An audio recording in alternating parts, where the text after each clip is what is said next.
Hey there. I am happy to be able to answer or try to answer some of your questions, and really happy that you asked. It's an honor to be able to be part of this because I think, for one thing, you're asking some really great questions, and um, another another reason is because I like doing this kind of stuff. So thank you for asking me. So these are good questions, and here's the first one is this: how do you minister to someone who has rejected the faith without shoving it at them? And this is one of those questions that I wish more Christians would ask, because Christians, as you may know, have a reputation sometimes of being rude and pushy and not very sensitive to other people. So we need to be prepared uh, to find out where people are and what's going on with them. So the other thing I'd say before I try to answer the question is, my guess is that you may have a particular person in mind, and I want to say that if you are dealing with a friend like this, that it's troubling. It may be something that really makes you sad or worried. And I'm really hoping that what I say can be helpful. And I'm happy to talk to any of you if you have more uh, questions about any specifics. So maybe this will just be a beginning. First thing I'd like to say is there's almost always a reason that somebody has walked away from the faith. Something has happened to them that has made them turn away from God. I remember a woman that I dealt with many years ago who really had a hard time believing that when she heard me talk about God as a father, she just couldn't believe that because her own father had hurt her so much. So that's an example of the kind of thing that people deal with.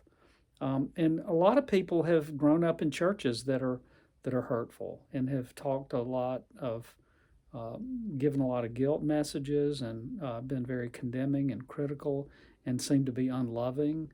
And so people have turned away from it, the from God for reasons like that. I have to say also that sometimes, very often, in fact, people um, turn away from God because they want to pursue their own lifestyle, and it may be something that they know God isn't pleased about. And when He's not pleased about it, it's because He loves them, and He knows that trying to live apart from Him is going to cause pain and hardship. Um, so, what do we do with people like that? How do we help them? And I think that there are different ways that we can do that, but the main thing is to learn how to ask questions. Um, I would ask you to encourage you to show people that you care by really finding out what is going on inside of them and getting them to articulate their reasons, what's going on with them, and listen to them without judging them and care about them. Sometimes, people will realize things about themselves simply by talking about them. I encourage you to let them talk until they get to the point where they actually want to hear what you think and what you have to say to them. Do not force feed them the Christian faith, but try to, by your own life, by your own care for them, even if it takes a very long time, give them an appetite for Christianity by the way that you live and by the way that you love them. You can also ask them specifically to tell them, describe this God that they don't believe in anymore. And very often, what you will find is that they have a wrong picture of God, and you can say to them what I heard someone else say one time that I thought was great is when they describe a picture of God that's not real, you can say, I don't believe in that God either. And then perhaps they'll want to know what the Lord is like for you. Um, And if they do get around, when they get around to asking you about what you believe, your responsibility is to be ready to tell them.